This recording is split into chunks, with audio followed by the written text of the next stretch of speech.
Halo dok, boleh nggak dok kenalin diri dulu dok? Sebenarnya dokter sendiri ini dokter apa, namanya siapa, dan bagaimana profilnya dokter sendiri? Baik, saya Dr. Susianto, saat ini menjadi kepala ataupun presiden dari World Vegan Organization dan juga Vegan Society of Indonesia.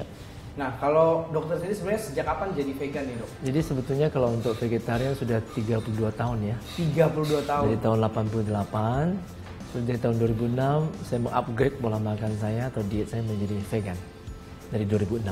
Dari 2006. Tapi kenapa dokter malah memilih menjadi vegan? Sebetulnya kalau kita konsumsi diet vegetarian itu kan masih biasanya mengandung produk-produk hewani. Salah satunya adalah telur, termasuk produk olahannya. Begitu juga dengan susu dan produk susu. Ya, dari berbagai banyak penelitian, ternyata susu dan telur itu masih kontribusinya ke penyakit degeneratifnya masih tinggi. Namun ketika menjadi diet nabati atau diet vegan atau istilah kerennya plant-based diet saat ini, dibandingkan yang masih lacto-ovo vegetarian, jadi vegetarian masih konsumsi susu telur, masih 39%. Lalu risiko diabetes, hipertensi, tetap hampir 2 kali lipat lacto-ovo vegetarian dibandingkan vegan. Kisaran antara 25%, 20% dibandingkan 40 atau 45% pada kelompok lacto-ovo vegetarian. Sebetulnya kalau kita lihat dari 20 tahun yang lalu, mungkin kita begitu ngomong vegetarian banyak orang nggak ngerti. Tapi sekarang begitu ngomong vegetarian semua orang ngerti. Sama, sekarang kita mulai ngomong vegan, mungkin banyak orang belum ngerti, tapi itu proses. Nah dok, sekarang saya akan bertanya mengenai apa arti kebenaran. Kita kalau mau bicara kebenaran ilmiah, itu sifatnya selalu relatif. Kalau kita mau bicara kebenaran absolut, ya itu bukan kebenaran ilmiah. Jadi tidak ada kebenaran absolut untuk kebenaran ilmiah, saya kasih tahu.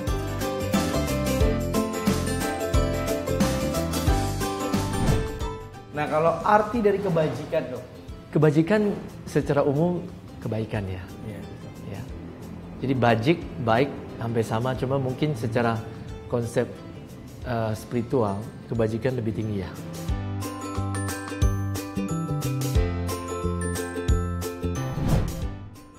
Apa arti keindahan dok? Ya, mungkin secara umum kita selalu membagi atau membedakan antara keindahan eksternal atau istilahnya keindahan luar ya, lebih ke fisik ya, dan keindahan dalam yang kita sebut inner beauty.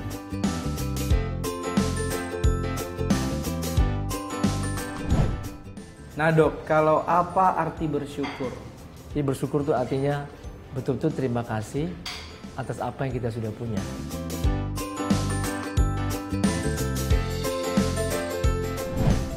Oke dok, kalau apa itu menghargai? Yang menghargai artinya sebetulnya mirip sih ya dengan bersyukur. Bersyukur ini merasa puas. Kita bisa merasa puas kalau kita bisa menghargai apa yang kita punya kan.